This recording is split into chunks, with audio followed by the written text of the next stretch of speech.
Good morning. Welcome to Horizon Unitarian Universalist Church. My name is Steve Daniel. My pronouns... There we go. We were waiting for that, then we said, no, we're not. Anyway, in addition to the gong, my pronouns are he, him, his. And I'm serving as your worship associate this morning. I'm joined by our worship leader, Reverend Chris Rothbauer, pronouns they, them, there. We're excited to welcome you to our worship this morning. We're so glad to have you here with us today, whether in person or joining virtually. Whether you're here for the first time or you've been coming longer than you can remember. Here at Horizon, we welcome people of all faiths and of no faith in particular. Whoever you are, whomever you love, wherever you are on your journey, you are welcome among us. Please be our guest after service today. Normally we do a coffee and conversation, which we do have today, but today is also COA fundraiser Taco Day, so Taco Sunday. And that'll be followed by the congregational meeting somewhere between 11:45, 12 o'clock is when that will take place. So you can grab your tacos and then come to the meeting. As a community, we also welcome the sharing of joys, sorrows, and concerns. You're welcome to fill out the joys and sorrows slip on the table near the Welcome Center, in the pockets of some of the chairs, and then on the joys and sorrows table at the front of the sanctuary. And you're welcome to light a candle. This can be done at any time before the service or in service from the beginning all the way through the offertory. As we prepare for our service this morning, please take a moment to set your phone and other electronic devices to worship mode. Our call to worship this morning is from Michelle Collins. Come, let us gather in this sacred space where imagination is a soil rich with possibility. Let us plant seeds of wonder, water them with curiosity, and tend them with community. May our minds open, our hearts awaken, and together may we nurture visions that grow beyond today. Come, let us worship and imagine anew.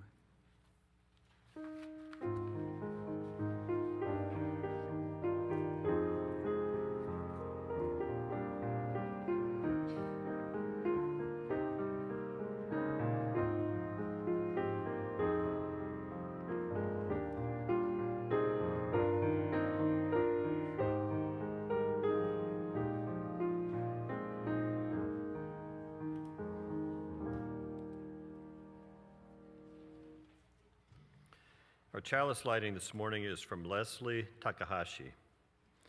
All that we have ever loved, all that we have ever been, stands with us on the brink of all that we aspire to create, a deeper peace, a larger love, a more embracing hope, a deeper joy in this life we share. Each Sunday through the summer, we water the flowers that we planted communally on our Earth Day ritual in April, to remind us of the seeds we plant in community each time we come together at Horizon. Please join me in saying our watering words. You'll find them on the screen behind me. In colors bright, in essence sweet, like flowers we blossom when we meet. O source of life, our song we praise. This beauty fills our hearts with praise. Please join me in our affirmation, which is printed on the back of your order of service and also projected on the screen. Love is the doctrine of our church. The quest for truth is its sacrament, and service is its prayer. To dwell together in peace, to seek knowledge in freedom, to serve humanity in harmony with the earth. Thus do we covenant together. I invite you to rise in body or in spirit and join us in singing our opening hymn, number 22 in the gray hymnal, Dear Weaver of Our Lives' Design.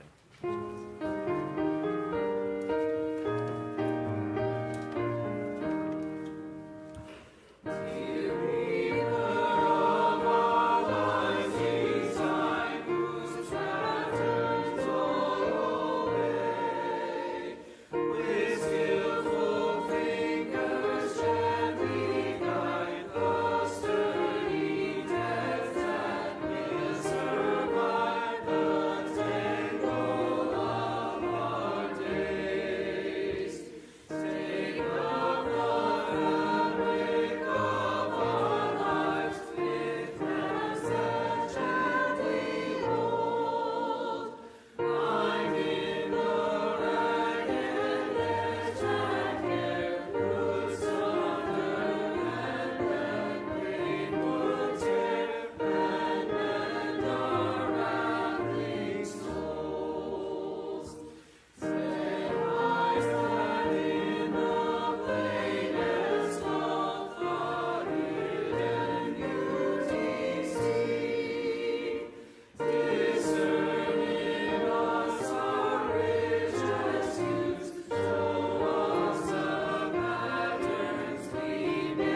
we start our Time for All Ages, today is a really momentous day. Today is the end of the second semester in our academic year here at Horizon UU. And kudos especially go out to our 7th through 9th grade, our whole lives graduates. Let's go ahead. They don't want to be recognized individually, so if you are in 7th through 9th grade OWL, would you please stand and let's give them a round of applause for all their hard work.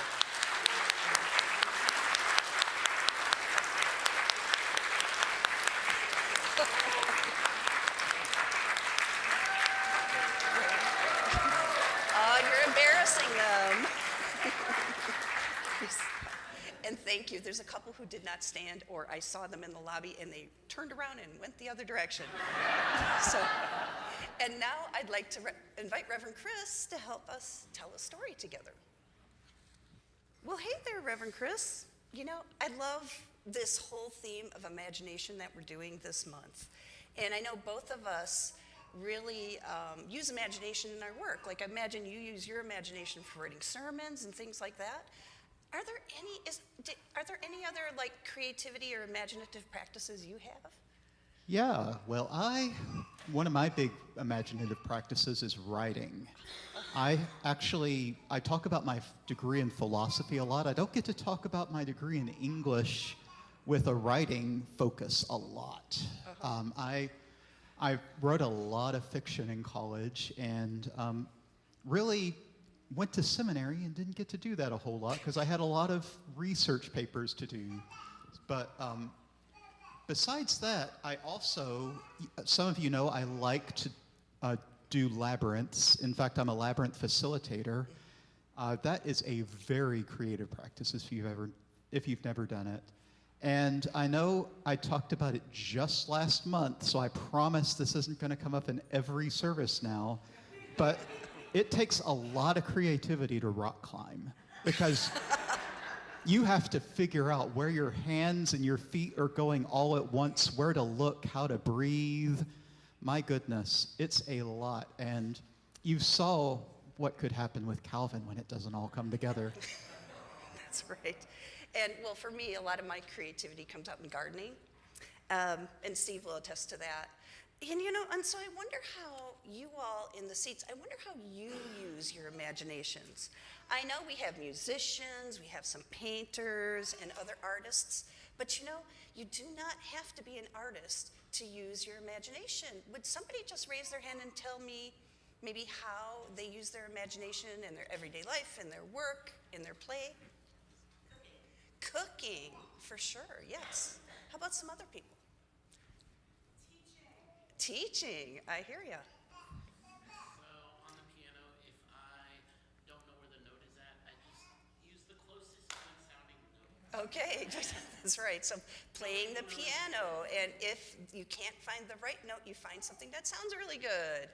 Oh, I see somebody holding up their knitting. And I didn't know if any of our young folks, if our children wanted to say anything that they do when they use their imaginations. Do you have an imaginary friend? Do you play imaginary games? Yeah, well, I tell you, we use our imaginations a lot. And our imaginations can deepen our spirituality and even become spiritual practices. People who knit or do other types of crafts often say it makes them feel calm and relaxed, almost like they're meditating. Some even call knitting the new yoga. So research shows that people, when they are focused on a repetitive task that involves movement in space, like knitting, their brain waves look like those of people who are meditating. Meditation is also known to help the brain produce chemicals like dopamine and serotonin, which makes us feel happy. And I'm sure Kel and the choir can speak to this, how rewarding it is to sing together. There's just something special about making music together. Singing and making music also releases serotonin and oxytocin, chemicals that help your body feel good and connected to others. And I wondered if Reverend Chris might take a little bit. Yeah, just meditation, doing activities that involve repeated movements can help the brain feel rewarded and relaxed. These activities also help reduce the harmful effects of stress. This happens because they increase activity and blood flow in a part of the brain called the left prefrontal cortex. This area is linked to positive emotions and a general sense of well-being. And so one other thing, Steve's side of the family loves word and number puzzles. And I'll add that scientists also found that solving puzzles like crosswords and Sudoku, or doing tasks that involve pattern recognition, like paint by numbers, can also activate that part of the brain. In a world that often feels busy and overwhelming, our imaginations give us a break, a chance to slow down, to express ourselves, and to feel joy. Imagination helps us see what doesn't yet exist and to bring it to life with our hands, which often leads to a sense of accomplishment through imagination and creativity. And we can improve our mental health and connect more deeply with ourselves. So I can't wait, I don't want to give anything away, but I can't wait to see how the congregation uses their imagination later in the service today. And so thank you, Reverend Chris, and thanks to all of you for your kind attention. And let's go ahead and sing the children and the teens, and for the last time, the OWL students out to their classes.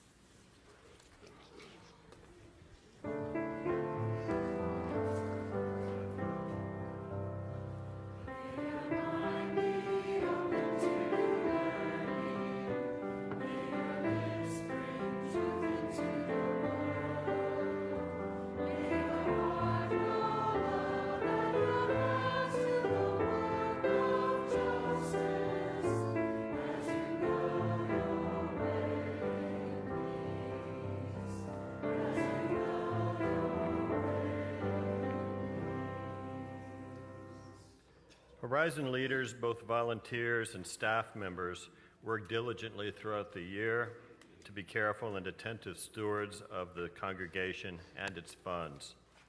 Countless meetings, reports, documents, and budgets are necessary to maintain the health of an organization, especially one that has endured since 1987. We depend on our tools and our teams to track where every dollar goes, and they do just that. But the gifts you make to our weekly offering or through your annual pledge represent far more than lines on a spreadsheet. Your contributions are a tangible commitment to the mission and vision of Horizon. Each time you give, you renew this commitment. And as a result, your support is entwined with all that we believe and all that we do here together. This is its own special gift. Thank you to our members and friends who contribute and who give and pledge electronically. If you would like to give electronically, you may do so on the Breeze app or online at horizonuu.org/donate. QR code is up on the screen as well. The offering will now be joyfully given and received. Thank you for your generosity.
reading from Caitlin Breedlove. Fertility in social movements and among people is not something we control. We cannot make new life like we make plans or money. It's hard to be fertile when we are not grounded. Fertility is about making new life that becomes self-determining. That does not belong to us. If we drain ourselves as leaders, we don't have what that takes. If we drain our leaders of time and energy on busy work, we should not be surprised when they don't have the power to create. If we are always looking in mirrors made of glass or of social media and looking outward, we should not be surprised when truly new things don't want to come through us to be born. May we be fertile in the movement building, grounded, willing, open to new life. As a kid, one of my favorite things to do was to color. My mother was constantly keeping an eye out for new coloring books everywhere. Department and grocery stores, bookstores, and even yard sales were fertile sources for new finds. I think I must have worn out my little box of Crayolas because I remember going through a lot of crayons as well as book after book that became filled with my scribbles. I've spent hours every day just letting my imagination loose, letting my own creativity dictate what colors needed to be emphasized in the pre-drawn pictures. And eventually, like many children, I stopped enjoying coloring. It's hard to say what exactly led to this change. Maybe it was going to school where assignments that utilized crayons often dictated where I should or should not color. Perhaps it was people telling me that coloring was too childish and I needed to give it up for more mature things like homework and studying. It probably had to do with a number of people, including peers, teachers, and other adults, telling me I just wasn't terribly good at coloring in my elementary school days, and why should I waste my time on something I wasn't good at? Yes, it was probably a combination of those things that led to me giving up coloring. I moved on to other endeavors, but as an adult, I've watched with fascination as adult coloring books gained popularity and became all the rage. So one day I picked one up and tried my hand at coloring again. They're much more complicated pictures than when I used to color Mickey Mouse and Snoopy. But I started remembering what I enjoyed so much about my early childhood practice, the connection that goes into adding color to a picture, the opportunity to pick colors I think would look good, even if they don't in the end, and I feel myself imitating Salvador Dali. The chance to look at something I created and know that though it may not be a Picasso or a Van Gogh, it is still mine. I've come to believe that creativity is not just something nice.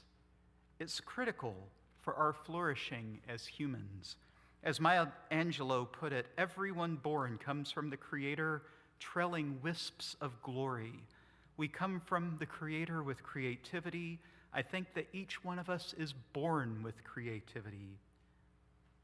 So often, social theorists have downplayed and misunderstood the role that arts play in our lives. That sometimes means, as has happened recently in the news, that organizations advocating for artistic endeavor have to fight to keep their funding from being cut. And granted, if the choice is between food and coloring, we probably need the food a little more. But guess what? We live in a land of plenty where we don't need to make that choice. When governments and organizations look for fat to trim, though, they often take aim at the arts. When I was a kid, I hope I'm not showing my age to any Gen Zs in the room. We had separate art and music teachers. So imagine my surprise about a decade ago when I was a substitute teacher and learned that some schools have one teacher for art, music, and gym. That doesn't give much time for any of those, does it? But creativity is not optional. I believe that we as humans need creative outlets. They teach us to trust the products of our minds and hands. For many, they provide meditative outlets that connect us to the larger world and to the present. Through them, we learn to imagine worlds and stories that don't exist but could. As you heard in our Time for All Ages this morning, creativity offers numerous health and social benefits as well. Through our creative endeavors, we can gain improved mental and emotional well-being, enhanced problem-solving skills, and increased resilience. There's even evidence that creativity enhances mental function and mental health, offering an outlet for all the difficult times in life. Most of all, when a person finds the right creative outlet, it can be immensely fun and rewarding in its own right, a way to spend time that exists for its own sake. And as Albert Einstein once put it, creativity is intelligence having fun. Unfortunately, like those who discouraged my coloring, so many people believe you need to be good at something in order to do it. Whatever being good at something really means, since nobody starts out a supposed art savant. Were any of you born as Pablo Picasso or Emily Dickinson or Mark Twain or... I hear no yeses in the... But I also think this is wrong-headed for another reason. Some things are worth doing for their own sake, whether or not they're recognized as genius by people surrounding us. If I'm only coloring for my own sake, why do I need to think about what others think of my creations? I know I don't have the best sense of what colors match.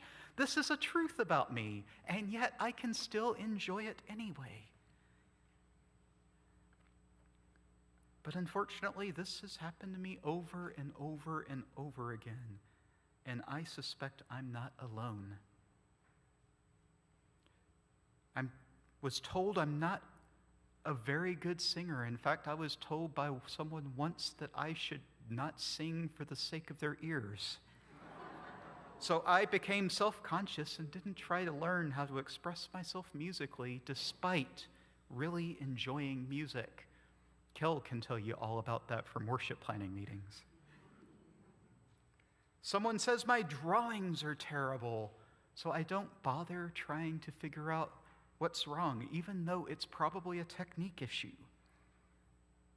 In every case, I found something I enjoyed, but was discouraged away from it for fear of not being good, which, if we're honest, is connected with our cultural obsession with productivity. If I can't sell the products of my own creativity, then am I being productive? But do I really need to sell my colorings? Well, maybe if I become famous, one day some eccentric collector will buy them. But right now, no. As Sylvia Plath once put it, the worst enemy to creativity is self-doubt. I want to propose that creativity in the arts can be ends of their own, and you don't need the approval of anyone, least of all me, to do something that engages your imagination and brings you joy. The only person you need to please is yourself. If you do something and it brings meaning to your life, that is the mandate for it, and that is what makes creativity a spiritual endeavor.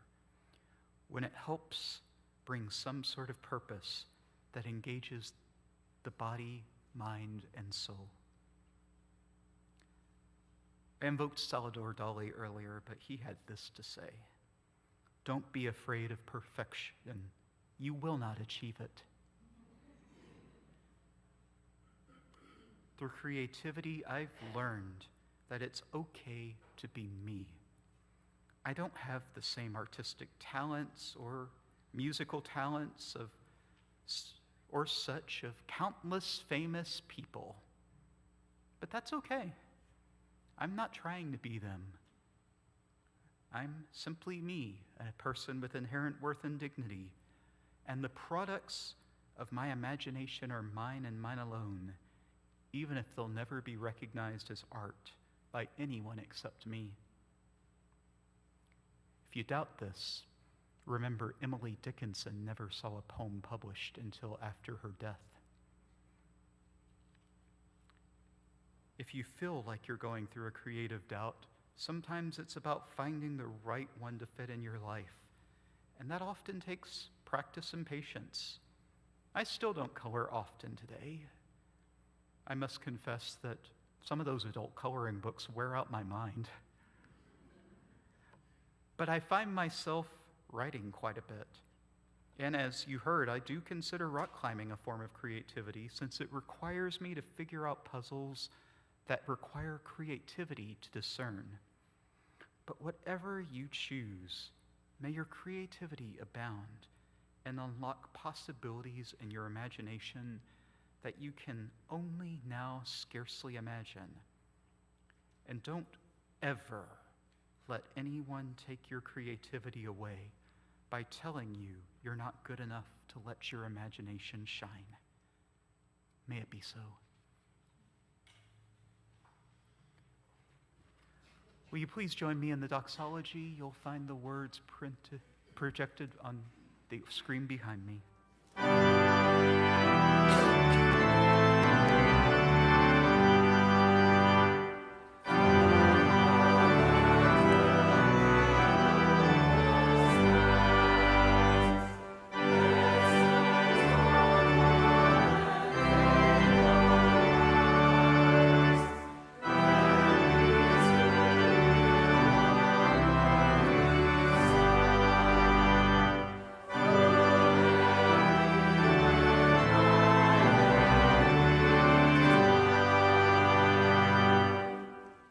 We now take time to honor the sorrows and joys of this community, knowing that we're all interconnected and that what affects one affects us all.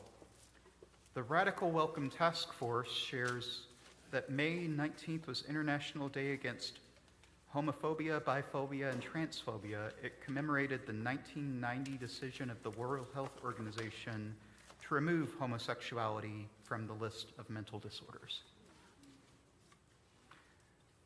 I got a few anonymous joys for this one, which tells me some of you are very happy about this. But congratulations to Horizon member Randy Campbell on his recent election as a trustee in the Keller ISD.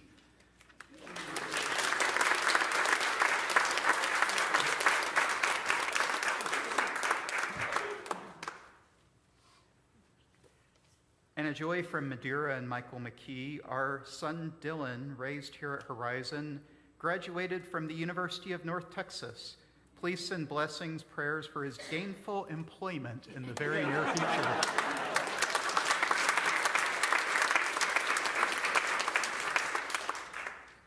And we light a candle this morning to honor all the joys and sorrows which have gone unspoken and reside only in our hearts.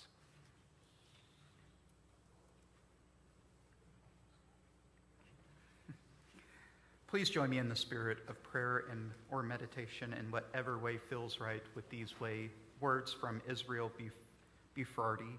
It will be followed by a moment of silence, which will be broken by our responsive hymn, number 398 in the gray hymnal, To See the World. I invite you to find a comfortable position in your seat and close your eyes. Take a deep breath and try to find the restorative power of air and water in the breath. We must breathe to live, but our bodies also need water to survive. Our bodies are more than half water. The air we breathe contains tiny droplets of water vapor. Can you feel them in your breath, flowing in and out of your body, like waves gently rolling in and out from the shore? Take in a deep breath now with me.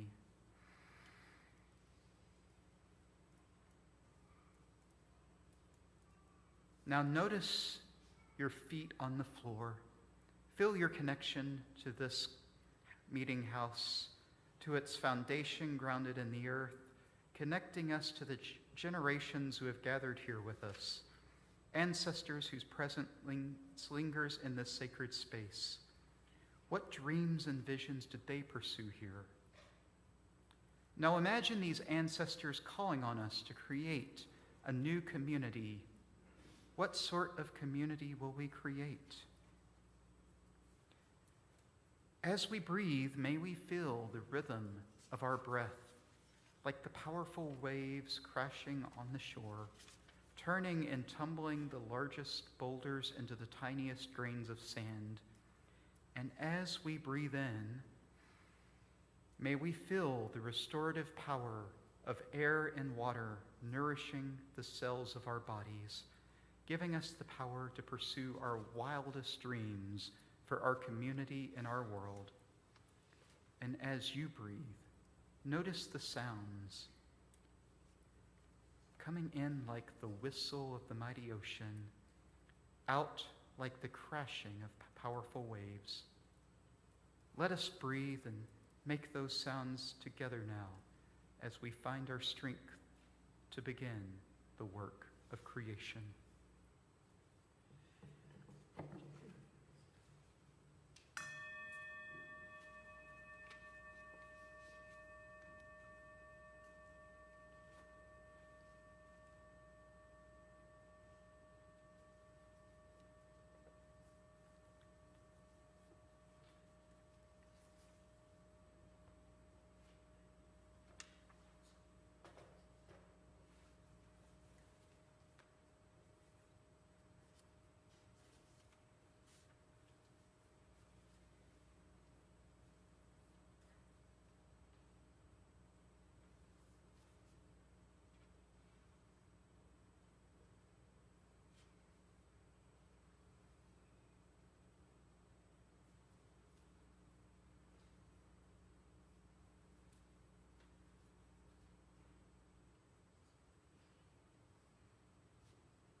Blessed be.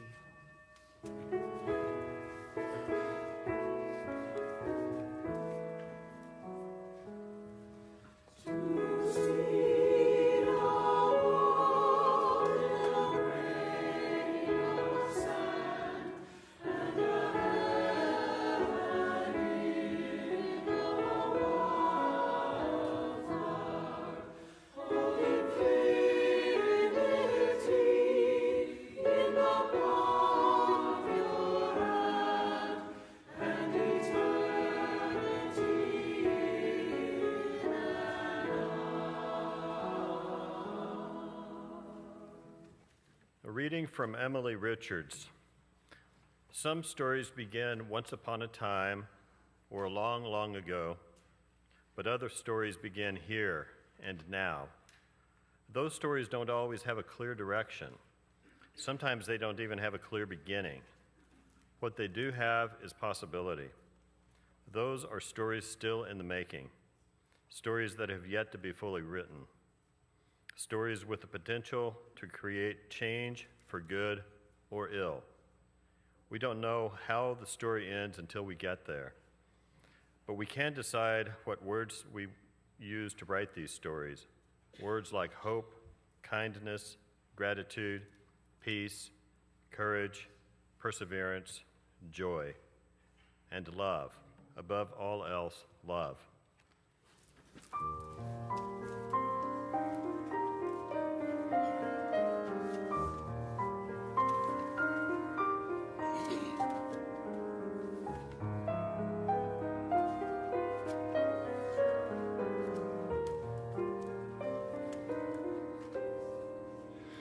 Come with me, and you'll be in a world of pure imagination.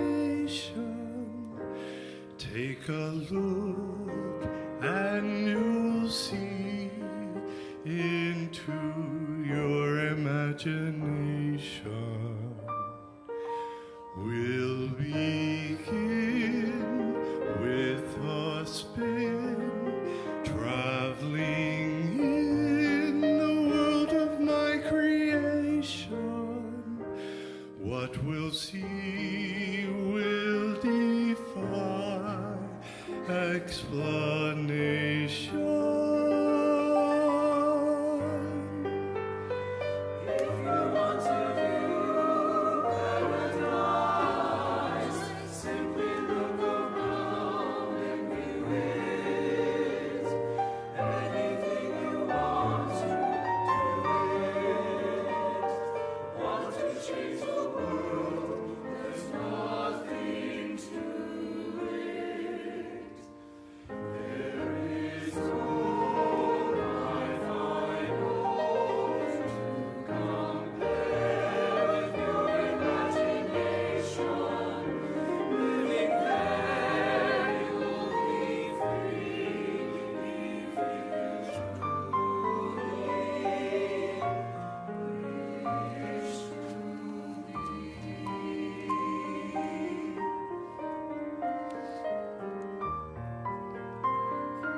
So when I was in college, I had a few friends who were utterly shocked that I had never seen The Princess Bride. I don't know how. I was a kid. I was the target audience when it came out, and somehow I never saw it. And they kept bugging me, telling me how great of a film it was. And honestly, they were getting on my nerves a bit. But then I finally watched it. And I said, oh, it is good. I think I would watch this again. Just so, I think it's difficult to just talk about creativity. Because the only one who's been creative so far, unless you're one of those out there knitting right now while I'm talking, is me, because I had to write a sermon this morning. That's why I wanted to leave some space this morning, and I'm going to invite everyone in this room to do some creativity with us. Now, thanks to Lauren, the ushers have baskets filled with activities like journaling, weaving, Zentangles, paper finger labyrinths, meditative coloring, Play-Doh, pipe cleaners. I want to invite you to take something that's calling to you. If you're feeling a little brave, maybe even take something that's a little bit outside your comfort zone. I want you to take it, and we're going to take about 3 to 5 minutes now to just be creative and see how that feels. Lucas is going to play some soft music for us while we're doing that, but let's release our inner kid.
I realize we didn't give you a lot of formal time, but that's part of the allure, because maybe you'll take this into whatever you're doing next. Maybe you might take it into the annual meeting to make yourself fidget a little less during conversations. But I want to hear from some of you about how it felt to do this creative practice. And I'm not going to ask you to raise your creations and show them off to everyone unless you want to, because we talked about in the sermon that that's not the purpose of creativity. But if you have a brief thought that you'd like to, about how this felt with you, we'll take a few comments before we close.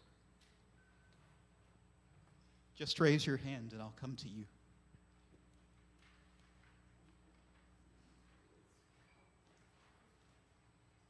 Well, since I love color and coloring, this made me very happy. I was very peaceful and happy. Thank you, Pam. Anyone else?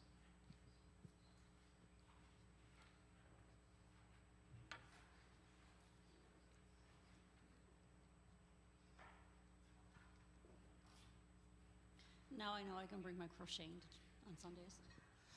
You can always bring your crocheting. I will love that. Oh. I do want to show off my creativity. I've been doing this since the beginning of the sermon. And it's been relaxing and fun, and yeah. That is beautiful.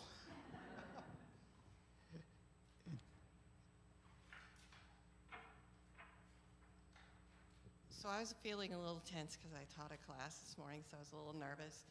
And when I got these pipe cleaners, I decided to make a Dr. Seuss duck. It was great. I lost myself.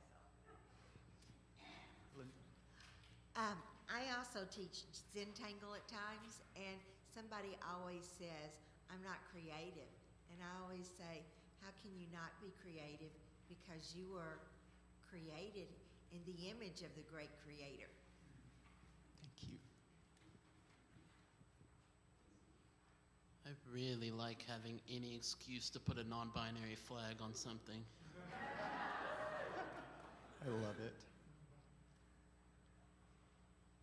Maybe one or two more?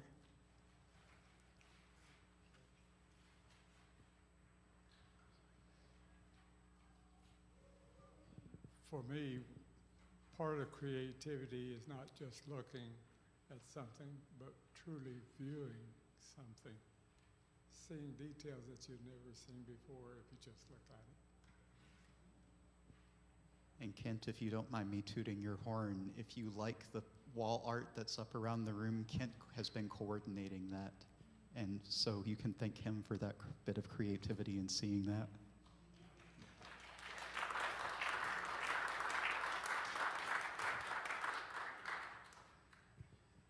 Anyone else?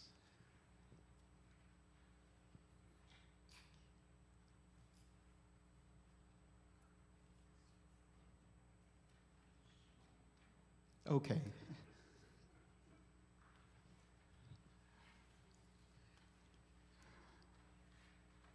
So I noticed that a bunch of you, as I was going around, have not stopped creating. And I am very happy to see that, because that tells me that you enjoyed it and that you got the message this morning. For all that we create, for all that we bring together, may we be truly blessed. And may we remember as we go into our annual meeting this morning that creating never stops and can bring together things that we scarcely couldn't have imagined without it. Blessed be. And please, if you're staying for the meeting, you're invited to keep creating during the meeting. We extinguish this flame, but not our commitment to welcome radically, love boldly, grow spiritually, and serve courageously. This we do because we envision a beloved community filled with compassion, helping all to thrive in a just world. like you to invite you to rise in body or in spirit and join us in singing our closing hymn, number 121 in the gray hymnal, We'll Build the Land. This will be the siblings and neighbors version.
Benediction is by Susan L. Van Dresser.